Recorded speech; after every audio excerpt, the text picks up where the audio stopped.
The autumn leaves drift by my window, autumn leaves of red and gold.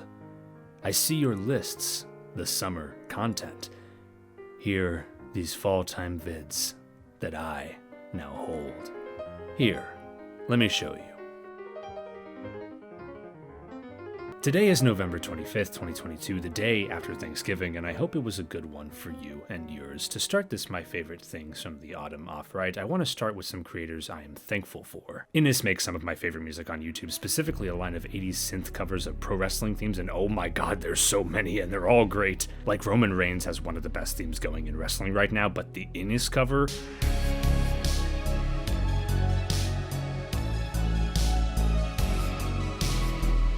Now that's my tribal chief. Very oozy. Deep Rock Galactic is great, and Sniss makes some of the best DRG content out there, always clever and funny videos going over the changes, the beer, the music, the game design of this wonderful game about space dwarves blowing up bugs and only occasionally the driller blowing up the scout. But Sniss's videos are a cut above the already great DRG content on the site, his music of DRG video especially. I just put on when I want to tidy my house. Like, I listen to this weird guy talk about space dwarves the way I used to listen to Stephen Fry. Sniss is that good, and a side of fries. McDonald's fries, maybe even Five Guys fries. This is a weird one, but for those of us who are watching Unus Annus as it happened, it's been nice to see the creators, Markiplier and Ethan. Why do we all use Mark's username and Ethan's actual name, by the way? Why not Mark and Crank Gameplays? Anyway, Unus Annus isn't coming back, that's kind of the whole point, but these videos released by Mark and Ethan with their half of the conversation alone on their separate channels, forcing the viewer to watch both at the same time to get a cohesive conversation. Or watch someone who edited it together if you don't want the authentic experience, I suppose, is really nice. Unus Annus wasn't a highbrow channel, it wasn't groundbreaking, it didn't try to be. It was purely about making content daily for a year, and then it's gone. And in an age where content and its longevity and the creator space as a whole is so fractured and in flux and in chaos, that a seemingly chaotic channel, bringing about so much joy and even thoughtfulness so long after it's gone, that is special. Maybe it's not gone. And I'm thankful for the good times we had, and the good and different times to come. Memento Mori.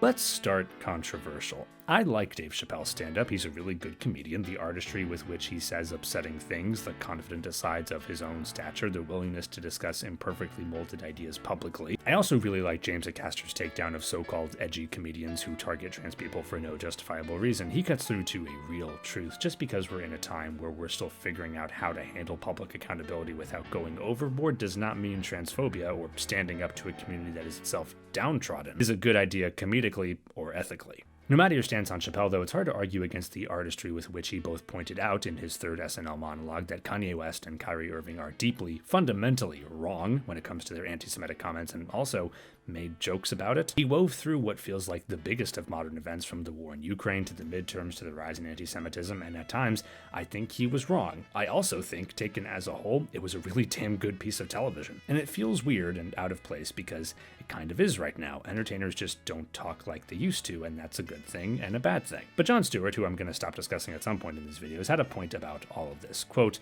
"Whether it be comedy or discussion or anything else, if we don't have the wherewithal to meet each other with what's reality, then how do we move forward? If we all just shut it down, then we retreat toward little corners of misinformation and it metastasizes. The whole point of all of this is to not let it metastasize and to get it out in the air and talk about it." End quote. And I agree, even as we have to not let certain assholes interpret that as being given free rein to speak with hate and intolerance and chalk it up to free speech.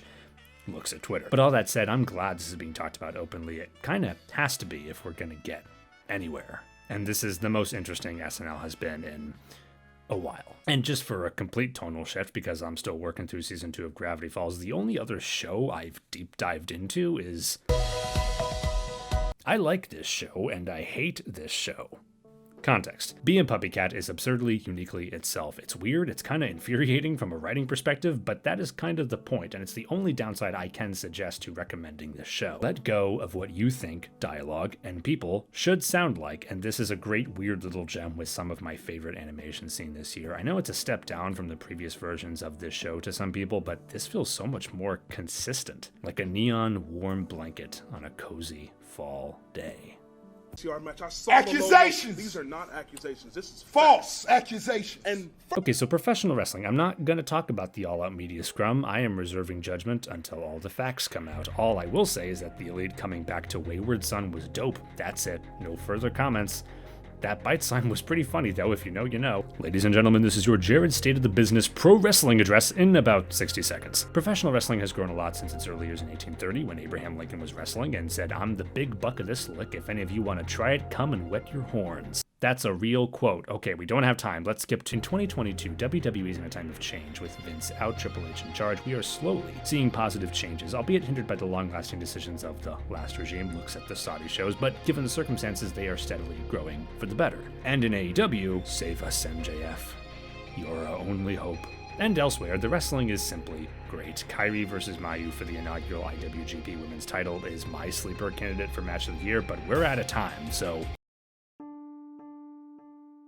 I followed Matt Fisher, a pixel artist, on Twitter earlier this month, and little did I know it, but this would lead me down the rabbit hole of Twitter pixel artists, via the algorithm suddenly realizing I was hooked and could be hooked further still. So, like the algorithm did to me, I want to show you some of these artists, their names, and the beautiful things they've made and how they make me feel. Starting with Matt Fisher, fittingly, the discovery of the countless unknown.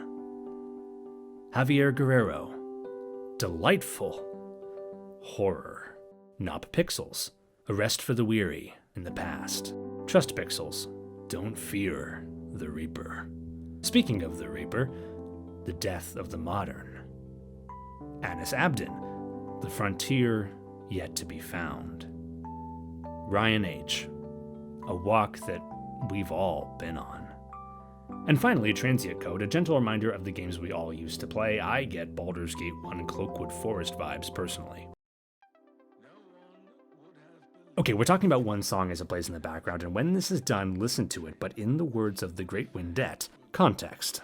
H.G. Wells' The War of the Worlds is a science fiction novel first serialized in 1897 by Pearson's Magazine in the UK and by Cosmopolitan Magazine in the US. It is one of the earliest known stories to, in detail, tell the tale of a conflict between mankind and an extraterrestrial race. An idea only too common now, and there's a lot of literature subtext we could get into, but what you need to know, if you don't know already, is that it's a core part of science fiction, never going out of print, spawning its own media landscape of reinventions, notably a 1938 radio program directed by and starring Orson Welles, which allegedly caused listeners to panic, not realizing what they were hearing was fiction. And some who grew up to be scientists, notably Robert H. Goddard, who would help develop liquid-fueled rockets and multi-stage rockets, which itself would result in the Apollo 11 moon landing some 71 years later. And now, just a few days ago, his work is carried on in the form of Artemis, a non-man-fueled rocket heading out to the moon in preparation for a new moon landing mission in the next few years. And then we get to Jeff Wayne in 1978, Jeff Wayne's musical version of The War of the Worlds, a rock opera based on the novel, and on Halloween this year. Twerp, a great band, all their albums are quality, along with frequent collaborator from Ninja Sex Party and Shadow Academy and Game Grumps and Starbomb and a lot of other things. Dan Avidan, with amazing voiceover from Simon King, bring us their take on the eve of the war. And now, here we are. Showtime. Do you want to be a space dwarf blowing up bugs? Cause you do. Deep Rock Galactic Season 3 just dropped. Cleaning minigames, new beards, new hats. You gotta be DRG Season 3 Plaguefall. Gonna turn that one into a TikTok. Okay, anyway, video games. How about that Pokemon game? Real bad, right? Bayonetta 3 drama. Mario Rabbids Sparks of Hope. That's the title. That was actually good, as Nintendo sequels tend to be. I'm just gonna talk about a nearly 10-year-old game real quick. Don't Starve Together has been providing free updates to their game about Tim Burton people trying to survive in a big infested land for years, and man, Cly Entertainment needs their flowers. If you haven't played Don't Starve Together, good God, do. You got Chester, the walking chest, you got pig guys, you got boss battles, you got the best autumn aesthetic for a game. It is the perfect game for the fall, and it's always a good time to boot up a server and just explore. One rule though, don't starve. Hey folks, Thanks for watching, especially you for staying to the end. I've been working really hard on a lot of different types of content for this channel. Sometimes it's ended before it all began, sometimes it feels great. Unus Annus is a huge inspiration for this channel, which is why I brought it up earlier. Making something once a week that you see, but I work on this channel every damn day.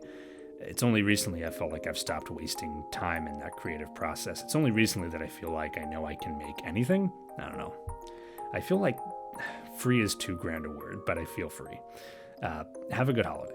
I'm not taking a break. I'm locked in at this point every Friday, no matter what. Some videos might get unlisted as I remake them or feel they aren't quite good enough to stay, but they are still there. If you want proof, people watching in the future, ask me. I'll provide it. I think I said that in an earlier video, but I just want to reiterate it here in case one of them gets stricken down. Who knows what the future holds for the YouTube algorithm. Okay. Anyway, thank you again for watching, and I'll see you on Friday.